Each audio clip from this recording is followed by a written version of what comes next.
Indian political హిస్టరీలోనే ఇప్పటి వరకు ఇలాంటి లీడర్ నేను చూడలేదు.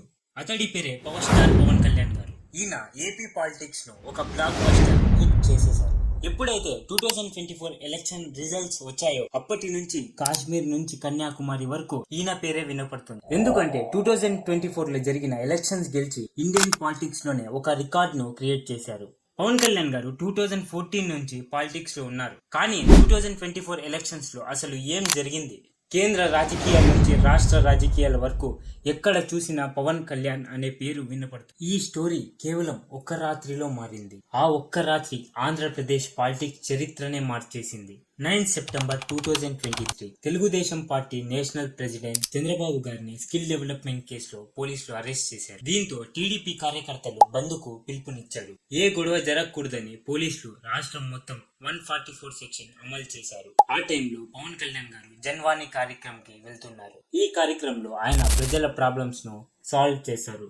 ఈ మీటింగ్ మంగళగిరిలో ఉంది. ఆ సమయంలో చంద్రబాబు గారు రాజమండ్రి జైల్లో ఉన్నారు. మంగళగిరికి జైలు దగ్గర కావడంతో చంద్రబాబు గారిని కలవడానికి పవన్ కళ్యాణ్ గారు వెళ్లారు. కానీ అడ్డుకోవడంతో అక్కడ పెద్ద గొడవ జరిగింది. మరుసటి రోజు సెప్టెంబర్ 14న పవన్ కళ్యాణ్ గారు చంద్రబాబు గారిని జైల్లో కలిశారు. తర్వాత జైలు బయటికి వచ్చి జనసేన పార్టీ టీడీపీ పార్టీతో కలిసి పని చేయబోతుందని అనౌన్స్ చేశారు. తర్వాత ఈ రెండు పార్టీలు కలిసి 2024 ఎలక్షన్స్ లో భారీగా ప్రచారం చేశాయి. తర్వాత ఈ ఎలక్షన్స్ లో జనసేనకు 21 సీట్లు, టీడీపీకి 135 సీట్లు రావడంతో కూటమి ప్రభుత్వం అధికారంలోకి వచ్చింది. కానీ పవన్ కళ్యాణ్ గారు పాలిటిక్స్ లో మొట్టమొదటిగా అడుగుపెట్టింది 2009లో. ఆ సమయంలో చిరంజీవి గారి ప్రజారాజ్యం పార్టీలో యూత్ వింగ్ ప్రెసిడెంట్ గా పవన్ కళ్యాణ్ గారిని నియమించారు.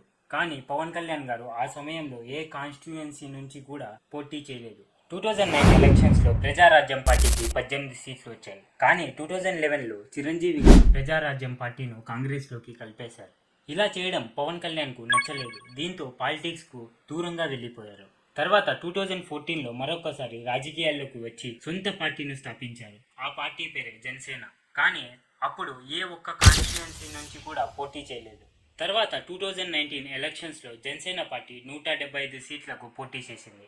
కానీ కేవలం ఒక సీట్ మాత్రమే గెలిచింది. గాజువాక, భీమవరం నుంచి పవన్ కళ్యాణ్ గారు పోటీ చేయగా ఈ రెండు స్థానాల్లో కూడా ఓడిపోయారు. దీంతో చాలా మంది ఆయనను ఇన్సల్ట్ చేశారు. రాజకీయాలు అవసరమా అని ఎన్నో మాటలు అన్నారు. పవన్ కళ్యాణ్ గారు ఎలాంటి వ్యక్తి అంటే ఈయన ఎలక్షన్స్ కు ముందు బిర్యానీ ప్యాకెట్లు, లిక్కర్ పంచే నాయకుడు కాదు. ఈయన చాలా హానెస్ట్ లీడర్. పవన్ కళ్యాణ్ గారు అధికారంలో లేనప్పుడే ఎంతో మందికి తన సొంత ఇల్లు అమ్ముకొని మరీ సహాయం చేశారు. అలాంటిది అధికారంలోకి వస్తే ఇంకెంత చేశారు. ఇలాంటి లీడర్ మన రాష్ట్రంలో ఉండటం మన అదృష్టం. చివరికి టీడీపీతో మెర్జ్ అయ్యేటప్పుడు కూడా తన పార్టీ సీట్స్ గురించి ఆలోచించలేదు. ప్రజల కోసం ఎంత ఇన్సల్ట్ చేసినా నిలబడ్డాడు. చివరికి 2024 ఎలక్షన్స్ లో పిఠాపురం కాన్స్టిట్యుయెన్సీ నుంచి పోటీ చేయాలని నిర్ణయించుకొని పిఠాపురంలోనే ఒక ఇల్లును తీసుకున్నారు. తర్వాత అక్కడున్న సమస్యలన్నీ తెలుసుకున్నారు. 2024 ఎలక్షన్స్ లో అక్కడి నుంచి పోటీ చేసి 70,000 మెజారిటీతో గెలిచారు. చాలా మంది అసెంబ్లీ గేట్ కూడా తాకలేరన్నారు. కానీ ఇప్పుడు ఎలక్షన్స్ లోనే అత్యధిక